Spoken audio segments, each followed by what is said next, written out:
Hi കൂട്ടുകാരെ, എല്ലാവർക്കും എൻ്റെ കുക്കിംഗ് ചാനലിലേക്ക് സ്വാഗതം. ഇന്ന് തയ്യാറാക്കുന്നത് ഒരു മുട്ട റോസ്റ്റാണ്. അതിനുവേണ്ടി ഒരു പാത്രം അടുപ്പത്തിലേക്ക് വയ്ക്കുക. ആ പാത്രത്തിലേക്ക് 1 ടേബിൾ സ്പൂൺ വെളിച്ചെണ്ണ ഒഴിച്ചു കൊടുക്കുക. പിന്നെ അല്പം മസ്റ്റാർഡ് സീഡ്സ് ചേർത്ത് കൊടുക്കുക. മസ്റ്റാർഡ് സീഡ്സ്, പിന്നെ വേണ്ടത് 1 കപ്പ് സവാള, 2 പച്ചമുളക്, പിന്നെ ആവശ്യത്തിന് ഉപ്പ് ചേർത്ത് നന്നായിട്ടൊന്ന് വഴറ്റിയെടുക്കുക. ഈ കുക്കിംഗ് ഒക്കെ ലോ ഫ്ലെയിമിലായിരിക്കണം, അല്ലെങ്കിൽ പെട്ടെന്ന് അത് മൂത്ത് പോവും. പിന്നെ വേണ്ടത് 1 teaspoon red chilli powder, 1/2 teaspoon മല്ലിപ്പൊടി, പിന്നെ കുറച്ച് മഞ്ഞൾപ്പൊടി, ഒരു പിഞ്ച് മഞ്ഞൾപ്പൊടി ചേർത്ത് കൊടുത്ത് നല്ലോണം ഒന്ന് മൂപ്പിച്ചെടുക്കുക. ഈ കൂട്ട് നന്നായിട്ട് മൂത്ത് വന്നതിന് ശേഷം ഇതിലേക്ക് ആവശ്യത്തിന് വെള്ളം ഒഴിച്ചു കൊടുക്കുക. ഏകദേശം ഒരു 3/4 കപ്പ് വെള്ളം ഒഴിച്ചു കൊടുത്താൽ മതിയാവും. പിന്നെ വേണ്ടത് കുറച്ച് ഉപ്പാണ്. ഉപ്പ് വേണമെങ്കിൽ ഉപ്പ് ചേർത്ത് കൊടുക്കുക.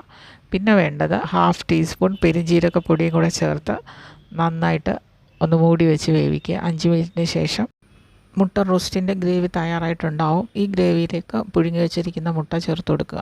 ഈ പെട്ടെന്ന് തയ്യാറാക്കാവുന്ന മുട്ട റോസ്റ്റിൻ്റെ റെസിപ്പി എല്ലാവരും ചെയ്ത് നോക്കുമെന്ന് വിചാരിക്കുന്നു. Okay, thank you.